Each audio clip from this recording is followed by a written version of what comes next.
Jack always knew his life would be full of surprises, but he never expected to wake up one fine Tuesday morning to find a school bus stop planted smack dab in the middle of his farm.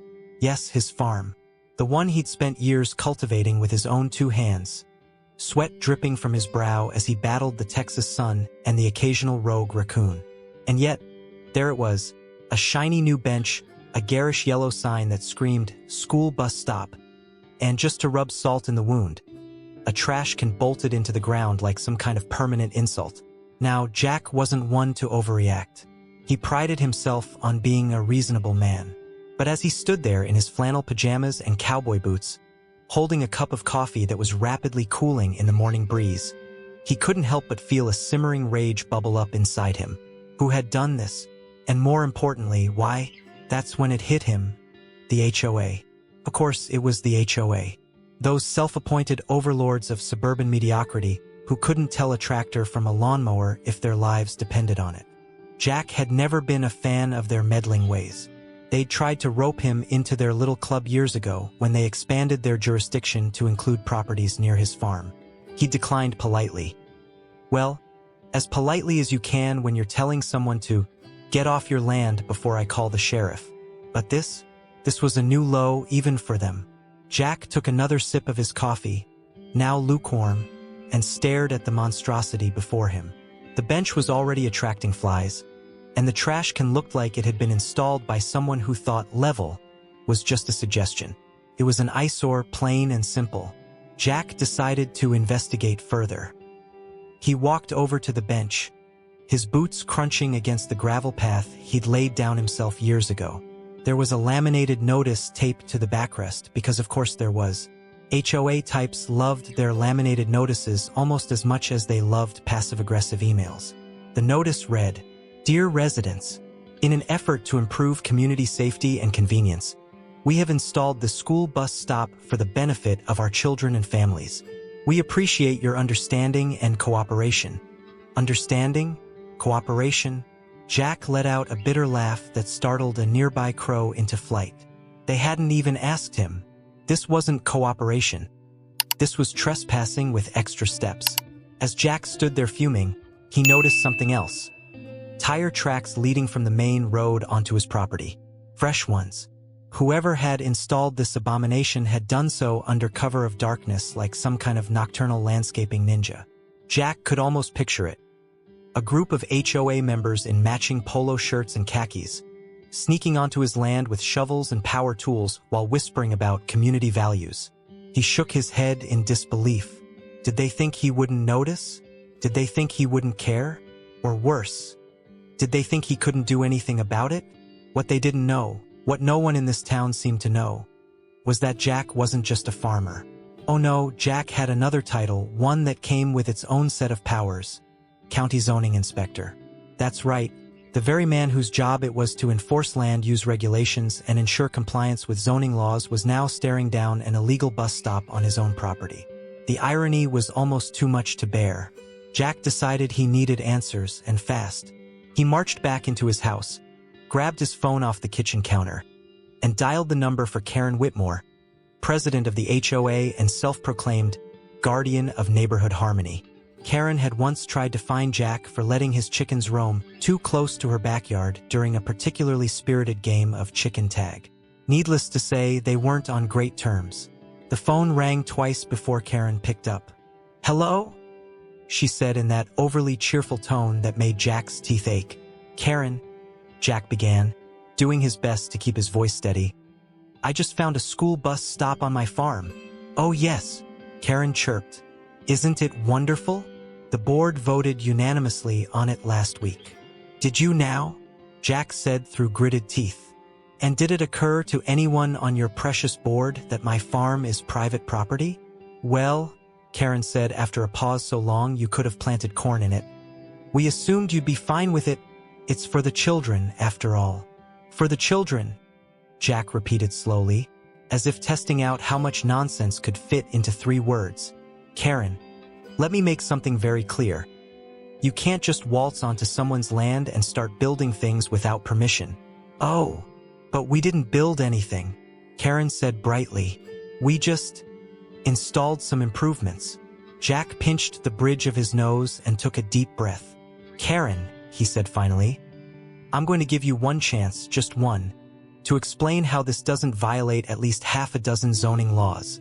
There was another long pause on Karen's end. Well, she said hesitantly, I'm sure we can work something out. Jack hung up before she could finish. He didn't need her excuses or her fake apologies. What he needed was action, and maybe another cup of coffee. As he sat back down at his kitchen table to plan his next move, Jack couldn't help but chuckle darkly to himself. The HOA thought they could push him around because he was just some farmer with dirt under his nails and hay in his hair. What they didn't realize was that they just picked a fight with the one person in town who could, and would, make their lives very complicated. Jack leaned back in his chair and smiled for the first time all morning. This was going to be fun. Jack didn't waste any time. He grabbed his clipboard, his official county zoning inspector badge, which, admittedly, looked more like something you'd win at a carnival than a symbol of authority, and his favorite pen, the one that clicked louder than a mousetrap. If he was going to deal with the HOA, he was going to do it properly. After all, this was war now, and Jack didn't intend to lose. His first stop was the bus stop itself. He needed evidence, photos, measurements, anything that could prove this eyesore was not only an insult to his farm but also a blatant violation of zoning laws. Jack approached the bench like it was a crime scene, crouching down to examine the bolts holding it to the ground. They were crooked, of course. Typical HOA handiwork. Slapdash and half-hearted. Like a child's science project thrown together the night before it's due. Jack pulled out his tape measure and began jotting down notes on his clipboard. The bench was too close to the road, a safety hazard. The trash can wasn't anchored properly, a littering risk. And the sign? Oh, the sign was a masterpiece of incompetence. It had been installed at such an angle that anyone trying to read it would have to tilt their head like a confused dog. Satisfied with his findings, Jack snapped a few photos with his phone for good measure. He made sure to include his boots in the frame for scale, because nothing says official documentation quite like cowboy boots next to poorly installed infrastructure. Next, Jack decided to pay a visit to Karen Whitmore's house. He knew she'd be home. Karen rarely left her fortress of suburban perfection unless it was for an HOA meeting or a sale at Bed Bath & Beyond. Her house was easy to spot. It was the one with the perfectly manicured lawn that looked like it had been trimmed with nail scissors and the mailbox that had been painted to match her front door. Jack knocked on the door with just enough force to make her decorative wreath wobble on its hook. Karen answered almost immediately, her expression shifting from surprise to mild annoyance when she saw who it was. Jack, she said, forcing a smile that didn't quite reach her eyes. What a pleasant surprise. Karen, Jack replied, holding up his clipboard like a shield. We need to talk. Karen stepped aside reluctantly, ushering him into her living room. A shrine to beige furniture and inspirational quotes framed on every wall. Jack resisted the urge to comment on her live laugh love pillow. He had bigger fish to fry. So, Karen began as she perched on the edge of her pristine couch. What brings you here? Jack wasted no time getting to the point. The bus stop, he said bluntly. It's illegal. Karen blinked at him as if he'd just spoken in ancient Greek. Illegal? She repeated, her voice dripping with disbelief. Yes, Jack said firmly. It violates multiple zoning regulations, not least of which is that you didn't get my permission. Karen waved her hand dismissively as if swatting away an annoying fly. Oh, Jack, don't be so dramatic. It's just a little bus stop. It's not just anything, Jack shot back. It's trespassing, plain and simple. Karen sighed and leaned back against her couch cushions like someone preparing for battle, or perhaps just an exceptionally tedious conversation. Look, she said finally. I understand your concerns, but this is for the children. Surely you don't want them standing by the side of the road without shelter. Jack narrowed his eyes at her. Karen, he said slowly, if you cared so much about sheltering children, you wouldn't have put their bus stop in front of my barn. The same barn where I store fertilizer and occasionally host raccoon wrestling matches. Karen's face turned an interesting shade of pink at that remark but recovered quickly.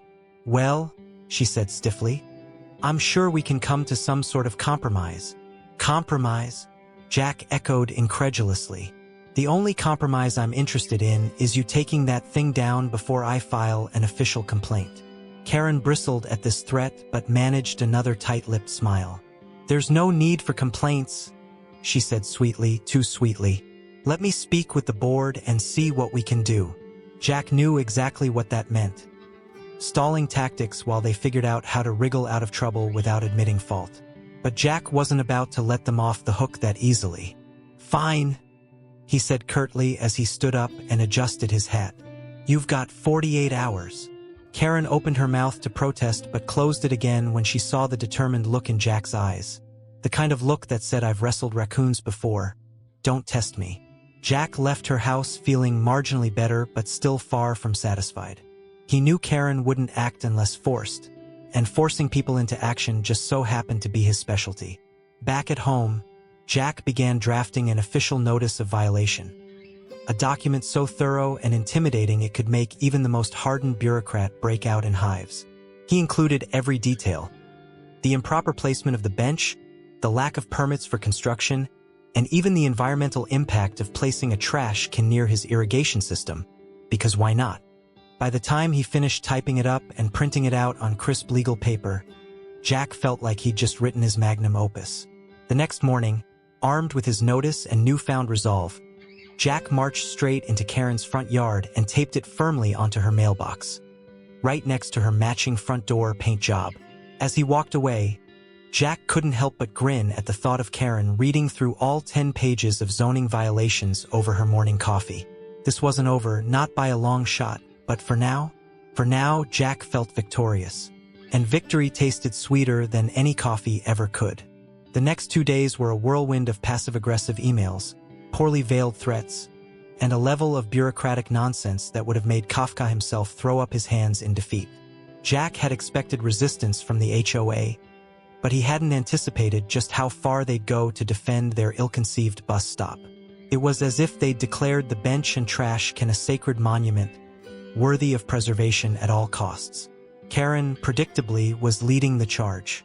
She'd fired off an email to Jack the morning after receiving his notice, CCing every member of the HOA board and even a few residents who had no business being involved. The subject line read, "Clarification on community improvements," but the body of the email was less about clarification and more about painting Jack as some kind of anti-child villain. While we appreciate Mr. Thompson's feedback, Karen had written in her signature font, Comic Sans, because of course it was Comic Sans. We believe his objections to the school bus stop are both unfounded and contrary to the spirit of community cooperation. This bus stop represents safety and convenience for our children, and we trust that Mr. Thompson will reconsider his stance for the greater good. Jack had read the email twice, then once more just to make sure he wasn't hallucinating. Spirit of community cooperation? Coming from the same woman who once reported her neighbor for having a garden gnome that didn't match HOA-approved color schemes? The hypocrisy was so thick you could spread it on toast. Jack decided it was time to escalate. He wasn't just going to sit back and let Karen weaponize Comic Sans against him. No, he was going to fight fire with fire, or more accurately, fight bureaucracy with more bureaucracy. He started by filing an official complaint with the county zoning office. As much as he hated bringing his colleagues into this mess, he knew it was the fastest way to get results.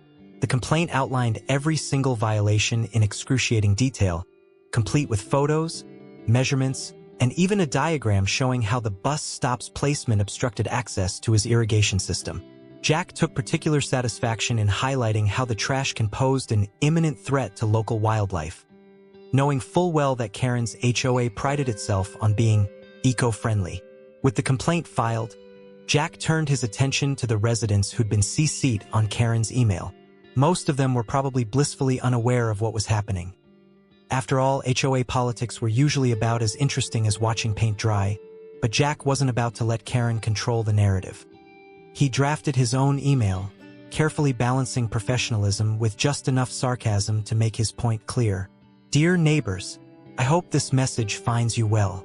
I wanted to address some recent developments regarding the unauthorized installation of a school bus stop on my property. While I understand and support efforts to improve safety for our community's children, it is important to ensure that such efforts comply with local zoning laws and respect private property rights. Unfortunately, this particular installation violates multiple regulations and was carried out without my consent or proper permits. As your county zoning inspector, yes, that's my day job.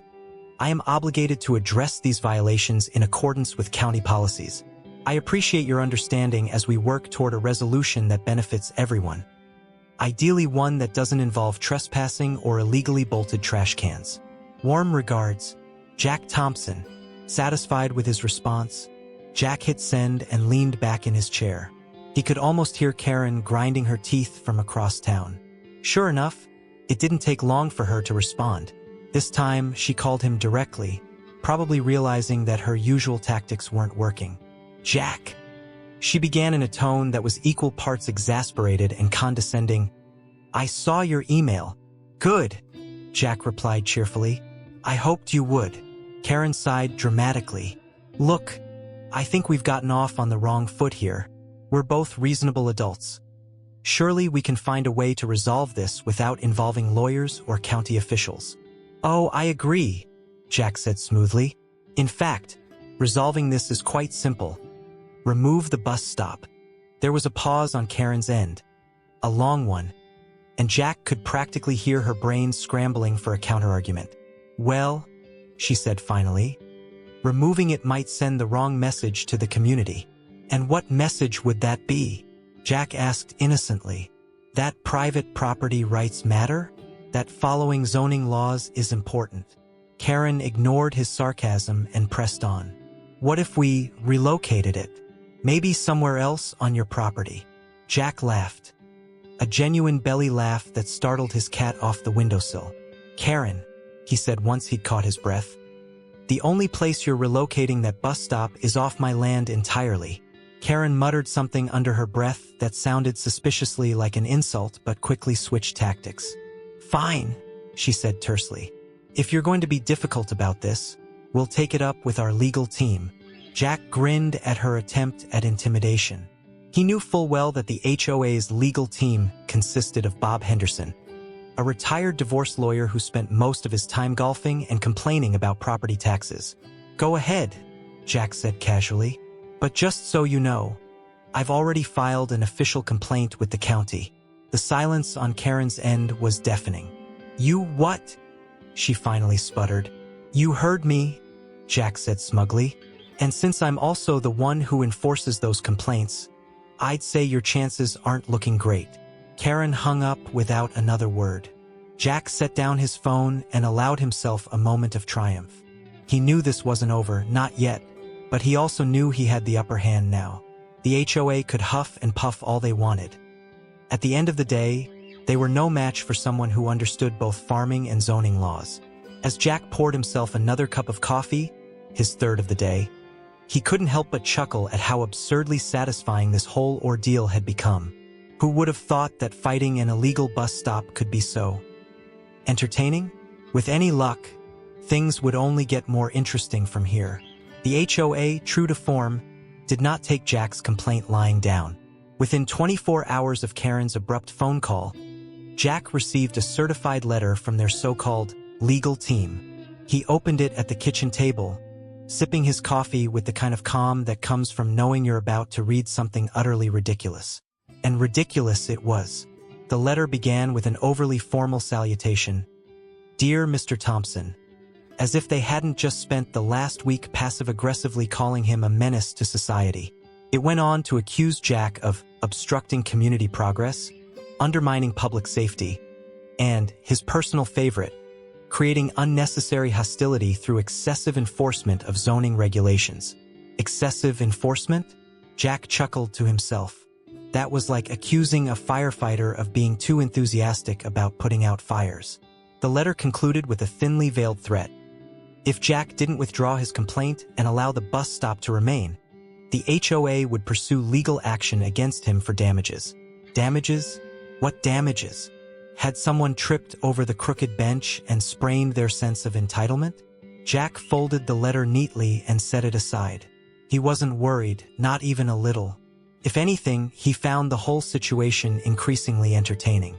The HOA was flailing, grasping at straws, and Jack knew he had them cornered. But he wasn't done yet. No, Jack had plans, big plans, and he intended to see them through. The first step was gathering more evidence. Jack spent the next morning combing through county records, pulling up every relevant zoning ordinance, permit requirement, and environmental regulation he could find. He even dug up an obscure rule about how trash cans couldn't be placed within 50 feet of agricultural irrigation systems, a rule he suspected no one had thought about since it was written in 1983 but which suited his purposes perfectly. Armed with this arsenal of legal jargon, Jack drafted a second notice, a masterpiece of bureaucratic precision that made his first complaint look like a grocery list. He printed it out on official county letterhead, because nothing says, "I mean business," like government stationery, and hand-delivered it to Karen's mailbox. Karen must have read the notice immediately because less than an hour later, Jack heard the unmistakable sound of her SUV pulling into his driveway. He stepped outside just in time to see her slam the car door with enough force to make her reusable grocery bags rattle in the passenger seat. "Jack!" she called out, marching toward him like a general heading into battle. "We need to talk." Jack leaned against his porch railing, sipping his coffee with deliberate nonchalance. "Good morning, Karen," he said cheerfully. "What can I do for you?" Karen stopped short at the bottom of the steps, clutching the notice in one hand like it was a live grenade. "This," she said, waving it at him, "is outrageous." "Is it?" Jack asked innocently. "Yes," Karen snapped. "You're nitpicking. Trash can placement? Irrigation proximity? Do you really think anyone cares about these things?" "I care," Jack said simply. Karen let out an exasperated sigh and rubbed her temples as if trying to ward off a headache. "Jack," she said after a moment, her tone shifting to something resembling diplomacy, "this is getting out of hand. Surely we can find a way to resolve this without turning it into World War III. "I agree," Jack said with a smile. "And resolving it is easy. Remove the bus stop." Karen groaned audibly but didn't argue further. Not yet, anyway. The next few days were quiet, or at least quieter than usual, but Jack knew better than to let his guard down. The HOA wasn't done. They were regrouping, strategizing, plotting their next move like suburban chess players trying to protect their precious queen, which was probably Karen. And sure enough, their counterattack arrived in the form of a hastily organized HOA meeting. An emergency session open to all residents and conveniently scheduled for 7 p.m., right in the middle of dinner time. Jack decided to attend, not because he particularly wanted to spend his evening listening to Karen pontificate about community values, but because he knew this was his chance to confront them head-on. He arrived at the community center armed with his clipboard, his badge, and enough zoning knowledge to make even the most seasoned HOA member break out in hives. The meeting began with Karen standing at the front of the room, her expression carefully composed but her voice tinged with frustration as she outlined the situation regarding the bus stop. She framed it as a matter of public safety versus private interests, a classic HOA tactic designed to make anyone opposing them look selfish and unreasonable. When she finally opened the floor for discussion, Jack wasted no time stepping forward. "Karen," he began, holding up his clipboard like a shield, "let's talk about those private interests you mentioned." Karen stiffened visibly but managed another tight-lipped smile. "Of course," she said sweetly. "Please share your thoughts." "My thoughts," Jack said firmly, "are that this bus stop violates multiple zoning regulations. Regulations designed not only to protect private property rights but also public safety." Karen opened her mouth to protest, but Jack continued before she could interrupt. "Let's start with placement," he said, flipping through his notes with practiced precision. "It's too close to the road. A safety hazard for children waiting there." Several residents murmured in agreement. Even Karen couldn't deny that point outright. "And then there's permitting," Jack added.